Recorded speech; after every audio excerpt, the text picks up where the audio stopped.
ছিনতাই অপরাধের শেষ নেই, জনজীবনের শান্তি নেই। ছুরির আঘাতে মানুষ কাতরায়, স্বরাষ্ট্র উপদেষ্টা দাঁত কেলায়। হঠাৎ করেই সারা দেশে ছিনতাই, সন্ত্রাস, অপরাধমূলক কার্যক্রম বৃদ্ধি পেয়েছে, কিন্তু এর নেপথ্যে আসল কারণগুলো কি? যে রাজধানীতে আমাদের মানুষ শান্তিপূর্ণভাবে দিনে ঘুরতে পারবে না, চলতে পারবে না, সেই রাজধানীর মানুষ রাতে ঘুমাতে পারবে না। মানুষের মনে এখন তিনটি প্রশ্ন: হঠাৎ করে কেন আইনশৃঙ্খলার এত অবনতি, স্বরাষ্ট্র উপদেষ্টা ঘুমাচ্ছে কেন, এবং আমাদের আসলে করণীয়টা কী? প্রত্যেকটি প্রশ্নের উত্তর এই ভিডিওতে এক এক করে দেওয়া হবে, তাই প্রত্যেকটি প্রশ্নের উত্তর জানতে হলে আমাদের সঙ্গেই থাকুন। প্রথম প্রশ্ন: আইনশৃঙ্খলার এত অবনতি কেন? 5ই আগস্টের পর থেকে পুলিশ নিষ্ক্রিয় ভূমিকা পালন করছে। অপরাধ দমনে তারা সক্রিয় নয়, তারা দাঁড়িয়ে দাঁড়িয়ে শুধু তামাশা দেখে, কিন্তু কোনো ভূমিকা রাখছে না। মানুষের মনেও পুলিশের প্রতি যে ঘৃণা জমেছে, তার কারণেও পুলিশকে কেউ পাত্তা দিচ্ছে না। অন্যদিকে 5ই আগস্ট অনেক কুখ্যাত সন্ত্রাসী অপরাধী কারাগার থেকে ছাড়া পেয়েছে অথবা পালিয়ে গিয়েছে। তারা লুট করা অস্ত্র দিয়ে এখন তাণ্ডব চালাচ্ছে। এইসব অপরাধীদের বিরুদ্ধে পুলিশও কোনো রকম অ্যাকশনে যাচ্ছে না। আবার একটি মহল চায় না যে দেশের আইনশৃঙ্খলা ভালো হোক, কারণ তারা চায় যেন মানুষ বলে যে আমরা আগেই ভালো ছিলাম। তাই তারা ইচ্ছাকৃতভাবে বিশৃঙ্খলা তৈরি করছে যেন মানুষ হতাশ হয়। যে রাজধানীতে আমরা দিনে থাকতে পারবো না, সেই রাজধানীর মানুষের ঘুম আল্লাহ দিবে না। দেশ থেকে পালানোর সময় তারা বস্তা ভরে টাকা নিয়ে গেছে এবং সেই টাকা এখন খরচ করছে দেশকে অস্থিতিশীল রাখার জন্য।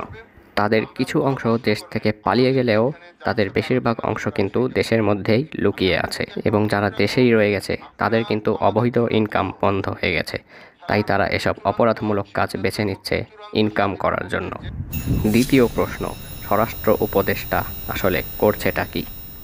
দেশের আইনশৃঙ্খলার 12টা বেজে যাওয়া সত্ত্বেও স্বরাষ্ট্র উপদেষ্টাকে তেমন ভূমিকাই পালন করতে দেখা যাচ্ছে না। তাকে নানা সময় শুধু বক্তৃতা দিতে এবং হাসতেই দেখা যাচ্ছে।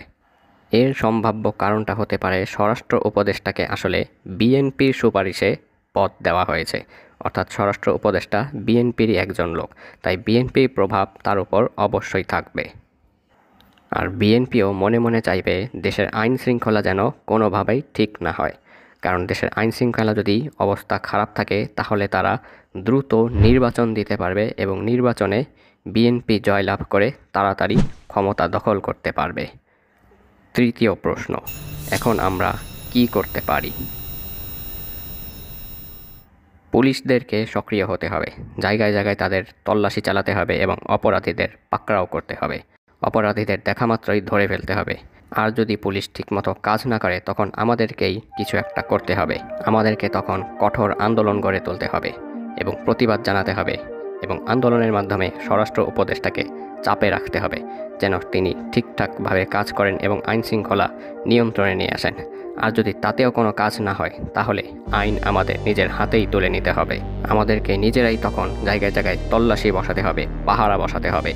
ছিনতাইকারী অপরাধী দেখা মাত্রই তাদেরকে কেল্লা ফতে করে দিতে হবে। সবাই মিলে একসাথে হাতে হাত মিলিয়ে অপরাধীদের জম হয়ে দাঁড়াতে হবে, যেন অপরাধীরা আমাদের ভয়ে কেঁপে যায়। সবশেষে বাংলাদেশকে রক্ষা করতে এবং বাংলাদেশকে নতুনভাবে গড়তে আমাদের সবাইকে একসাথে মিলে সম্মিলিতভাবে কাজ করতে হবে।